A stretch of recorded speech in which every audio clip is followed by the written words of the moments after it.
Search warrant, open the door! The new task force launched following recent deadly shootings in Sydney. Last week, 3 men were shot, only 1 surviving. We are targeting members of the Comanchero outlaw motorcycle group. There's more to come in the coming days and weeks.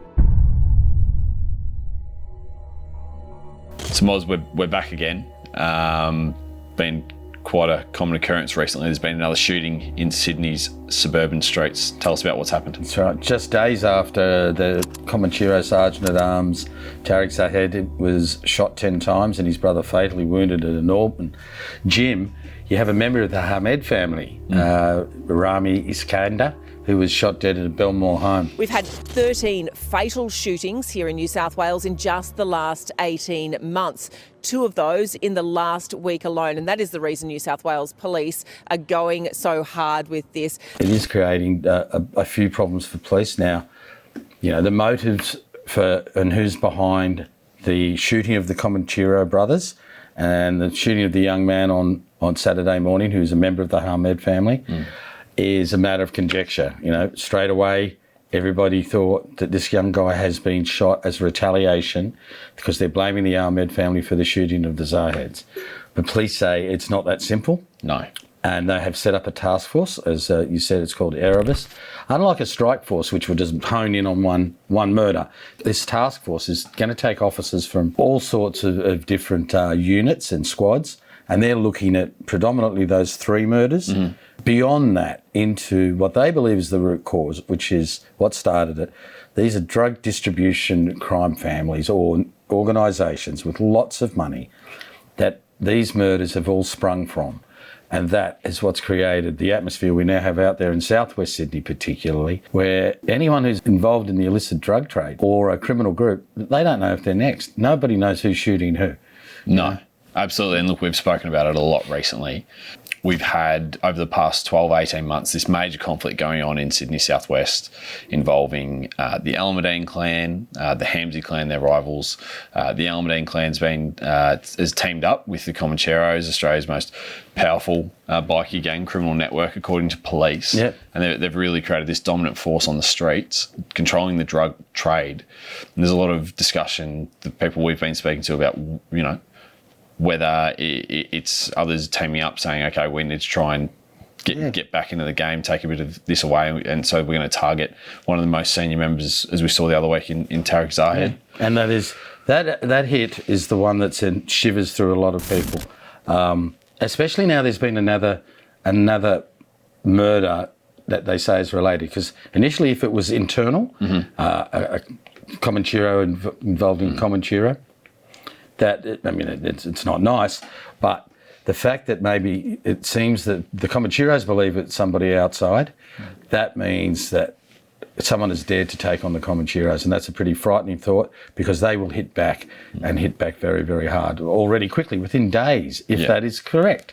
You've got these criminal groups who go, there's this massive fight, and they're sitting there on the sidelines and thinking, well, we can duck in and shoot a few people here, create mayhem, and sit back and, while they're busy trying to figure out what to do about the other gang, they're pinching their drug business, or they know these people are spending time and energy not doing the business of drug dealing and criminal activity. It's a ruthless game, isn't it? We've got a bloke in Rami Iskander on Saturday, 23-year-old. Yep, exactly, early 20s. He's got a pregnant partner, young child already, and Yeah, and so we saw with Brownie Ahmed when he was shot dead last month, and with Tariq and Omar Zahed when they were attacked, that they were, Brownie was at his mate's place. He was shot dead in the street.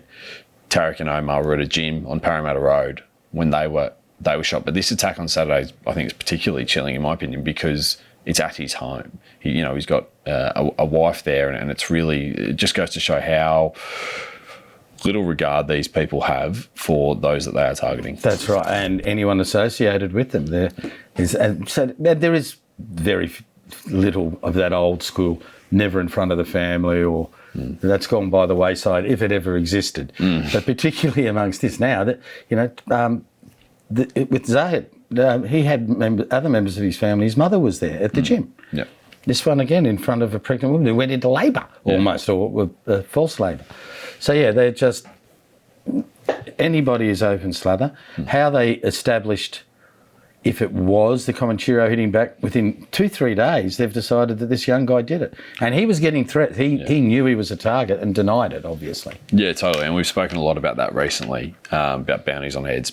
But the talk had been in the lead up to this, and very quickly that he knew he was a he knew he was a target, man. but the police didn't. Yeah, the police hadn't, and they've said on the record they did not contact him again. He was peripheral. He was actually even the step nephew of Brownie, to be quite honest. So that's just showing you how wide they spread their nets. Another completely unacceptable act last night in Londonderry, a house shot up for no reason.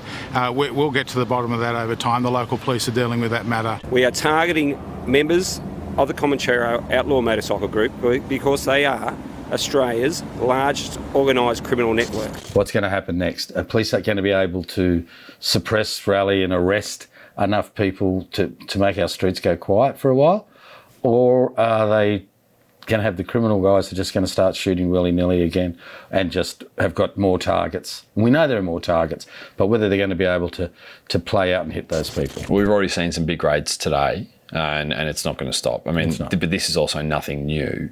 Police have been doing suppression tactics ever since this conflict began. They're ongoing, their suppressions, but you're right. Now, we've seen even with when Brownie was shot, Raptor there within minutes, which means they were in the area. They're in the area. When Zaheds was shot, they were there again. So they were in the they're out there, and it doesn't matter where they are, they don't seem to be able to stop because these criminal guys, I believe they're invincible in some ways. I don't think they believe they can get hit, although this young guy, he knew people were after him, and he wasn't able to avoid it. I think he'd only been at that address a short time. So they're obviously having very good intelligence. Mm-hmm. And these guys, they're employing surveillance tactics just as much as the police are, and they've learned from the police. Mm. They do counter-surveillance. They're known to use trackers. Yeah. And they also have traders within camps that obviously give them information. So this new super task force, people we've spoken to have been talking a lot about how angry the Comanchero godfather Mark Buttall has been in recent times, particularly off the back of them targeting his New South Wales lieutenant in Tarek Zahed. How big a problem are the Comanchero still, and how much of an impact will this new super task force Erebus kind of have on their stranglehold of the drug market in Sydney? I think they will significantly be able to create problems for the Comanchero, but likewise, they are very, very adaptable. And as has been said, then the power of Mark Buttall is not just his money and his reach through reputation, but the fact that they outsource the Comanchero. They're not huge in number. They are considered probably the most powerful crime organisation, motorbike, but it's because they have splinter groups, organisations that they use, sometimes who don't even know that they're being used by other groups. But that's their power and that's their reach, is that they'll be able to, they've got all these other gangs and criminal networks at their disposal doing their grunt work. And it's because of the wealth that they have, mainly because of their cocaine. Obviously, the cocaine imports. Mark Buttall is known to have international contacts, bringing the money in here, getting big money, and he's known to not be stingy. He looks after those guys, and that's, they're loyal not because they love Mark Buttall. I think it's because they love money, or maybe it's a bit of both. And I think it's love, fear, and money is what has kept him in such control and makes him still so powerful. So, what a dent a 60-strong task force can do, I don't know. It's going to depend. Maybe police are going to need a bit of luck. These guys are getting they've got new powers now, extra powers to have to declare somebody. Basically, if they're a known drug dealer, and if the court will allow it, they'll be able to knock on their door, pull them over any time without a warrant once they're declared. That will make life hard for some. Mm-hmm. Likewise, as I heard somebody say, they've got a deep bench. Their roster keeps going back. Well, they've got a lot of pay. So the minute someone's taken out, targeted, they've got somebody else. And again, they keep doing their business with, we keep saying it, these encrypted devices. Yeah. Makes it even harder. They can sit there, the police can be sitting outside their house, have their house bugged, and they'll still be able to order a contract and send some Bitcoin somewhere. Yeah, get it done. And someone's dead. Yeah. They'll be hoping for a bit of breathing space to get their teeth into some of these murder investigations that are now piling up. You'd think the last thing they want is another shooting. Yeah. In any shape or form. And they'll be out there really, they'll be working their informants, they'll be stopping guys. We just saw last night one of Tarek's associates was pulled over. He's subject to a firearm prohibition order. He's allegedly been found to have had cocaine and methamphetamine in his system. But it shows you, how did Raptor just happen to be, pick him up? They obviously are out there actively looking at any of the associates, the Comancheros, the Alameddines, any of them, and picking them up for any reason that they are allowed to legally, to try and let them know we're out here. You don't get up to badness because we're going to get you. So we'll just see what sort of effect it has.